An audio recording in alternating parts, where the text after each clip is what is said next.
ராமநாதபுரம் சட்டமன்ற தொகுதியில் பாஜக சார்பில் போட்டியிடும் வேட்பாளர் ஜிபிஎஸ்கே நாகேந்திரன் பொதுமக்கள் மத்தியில் தீவிர வாக்கு சேகரிப்பில் ஈடுபட்டார். தமிழகத்தில் சட்டமன்ற தேர்தல் நெருங்கி வரும் நிலையில் பல்வேறு அரசியல் கட்சி தலைவர்கள் வேட்பாளர்கள் தீவிர பிரச்சாரத்தில் ஈடுபட்டனர்.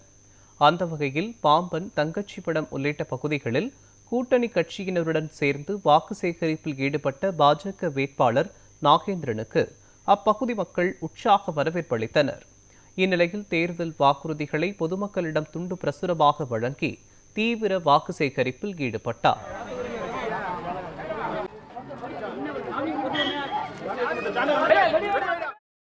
அவங்க என்ன சாதனை பண்ணாங்க? சத்தியமா அவங்க சாதனை பண்ணல, சோதனைகளா இருந்திருக்கு மக்களுக்கு. மக்கள் அங்கங்க போகும்போதெல்லாம் இப்ப கூட பாம்பன் பக்கத்துல பார்த்தேன். அதாவது 12 மணிக்கு அந்த கடை ஓப்பன் பண்ணல, 11:45 மணிக்கு 500 பேர் நிற்கிறாங்க கடைக்கு முன்னாடி. இதெல்லாம் நம்முடைய குடும்பத்தை, நம்முடைய அடுத்த ஜெனரேஷன் எவ்வளவு அழிச்சுக்கிட்டு இருக்காங்க தெரியுது அவங்களுக்கு.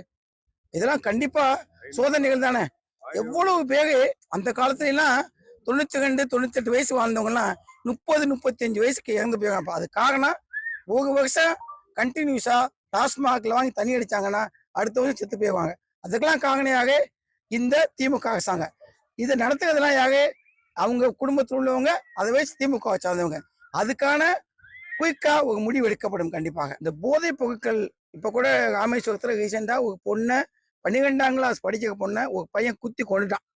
அது கேட்டா போதைப் பொருள்னால அவன் அந்த கஞ்சா அடிச்சு போனா அந்த மாதிரி தவறாக ஈடுபட்டான். ஈவன் அவனுக்கு பிடிச்சி கேட்கும்போது எப்பா அதை பண்ண எனக்கே தெரியல அப்படின்னு சொன்ன மாதிரி. இதுக்கெல்லாம் காரணியாக அவன் மட்டும் கிடையாது. அவனுக்கு அந்த அவ்வளவு ஈஸியா அவ்வளவு சுலபமா அந்த கஞ்சாவை கொண்டே சேர்த்ததாக நம்மகிட்ட உள்ளவங்க, நமக்கு மேல உள்ளவங்க, திமுக காரங்க, தமிழ்நாடு அரசாங்கம்.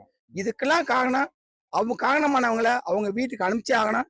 கண்டிப்பா அவங்க போய் அவங்க போனதுக்கு அப்புறம் 6 மாசத்துக்குள்ளக்க நான் முதலா எடுக்க போக நான் முடிவு சத்தியம்னு வச்சுக்கோங்க.